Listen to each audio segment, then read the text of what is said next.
Was this, I think Franny was on this side, not this side. Franny was kind of a tramp. She was the Kentucky whore. Every family's got one.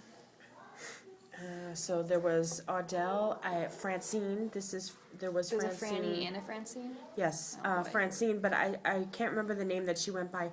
Her and her husband owned a pay pond. So you pay to fish there, they stock the pond, and the local liquor store. So Nice. they were rich. Oh, okay. Yeah, when you're back in the hollers of Kentucky, there's not many places to buy liquor. Would an entrepreneur be appropriate for this title? I put self-employed, but whatever. Okay. Then there was a last name Brown, and I can't remember, is it like a Bessie? I want to say Hesse sounds really good. And they had a logging business also, so they did trucking. Okay. James. That might be it. That's fine. That is more than I was aware of, and you have definitely fulfilled your Carrie, duties. Carrie came from Cherokee Indian. Okay. Which is how you ended up with a little bit of Indian in you. Not anything notable, though. But no, yeah. mutt. Yeah. And even she is descended 2 or 3 times out. I can't remember this other boy's name. That's fine. And I don't know what jobs they did. Because Carrie and her 2 brothers lived together for since her husband died. Sure. And the tobacco. Do you mean tobacco? That's the mainstay of the Ferris family's money. Really? Oh, Hesse is over on this side. Okay.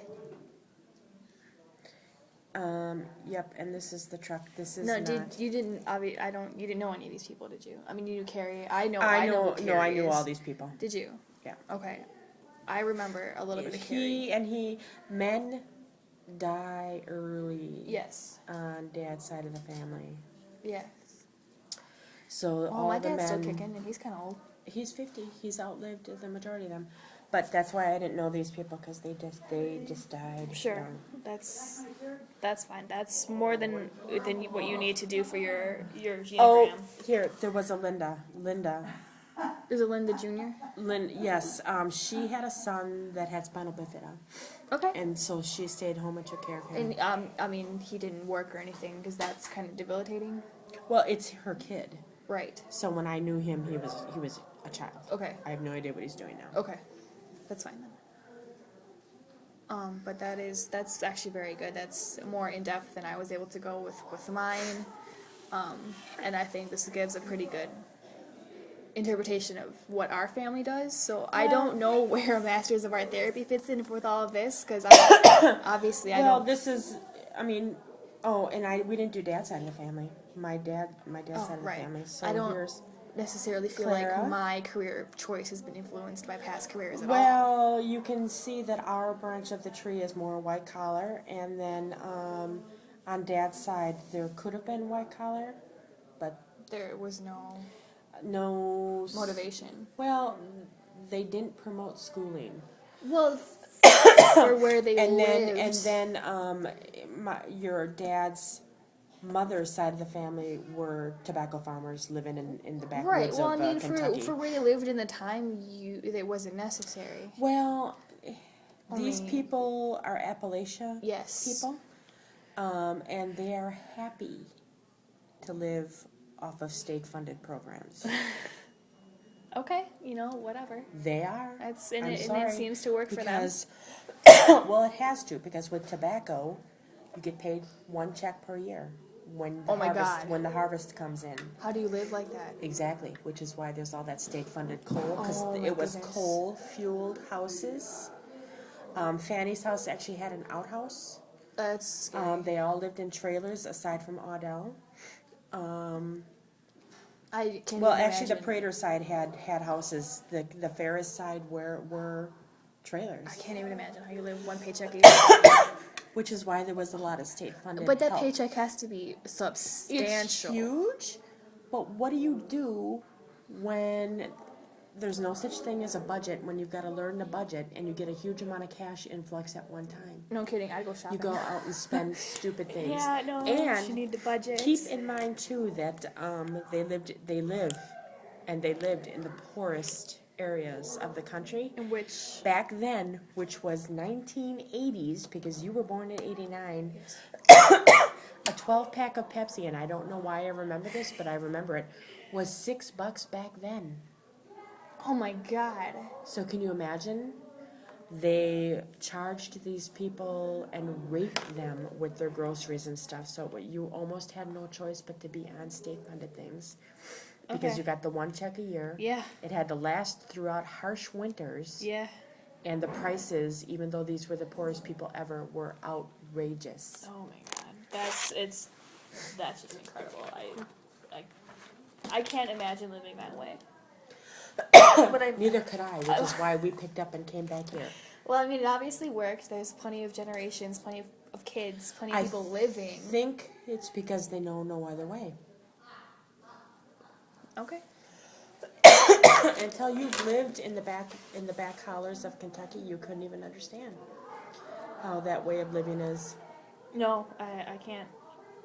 So your Genogram is great, and I feel like we've talked a lot about that. I'm going to switch over to the actual interview questions. Feel free to work bigger. Go. Yeah, for sure, go. These are just kind of sample questions, but I'm going to talk to you about your work now, and not necessarily the whole family's. Now, you are a human resource at GE Precisions. No. Technically, it's Senior Flexonics GA Precision. And what exactly is that company? We're a machine shop. So, I mean, that means you make We parts. make tools for other companies. Okay, and obviously that's a full-time plus some job. I work 50 to 60 hours a week. And you're relatively successful in that position, I would say. I know you make an incredible amount of money that I can't even imagine. I don't worry about my job right this minute.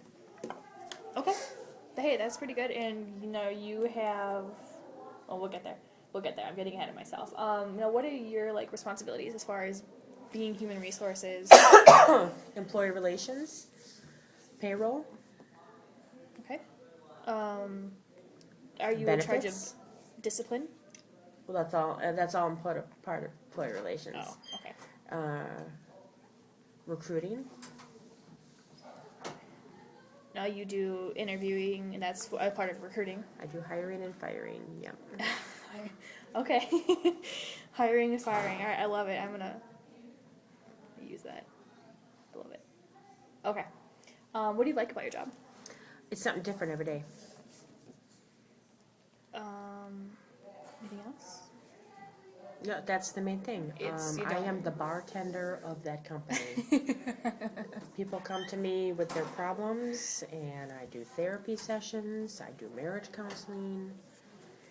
Okay. And people feel, even though that you are the hiring and firing woman, can come in there and talk to you? They feel comfortable coming in and talking to me. I try and represent myself at the company as one of the guys. Well, and this is a heavily male-dominated work. Absolutely. 90-10. Really? Yeah.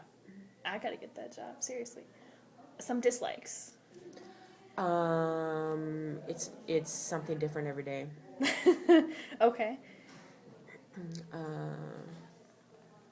I know you were telling me about a mass firing.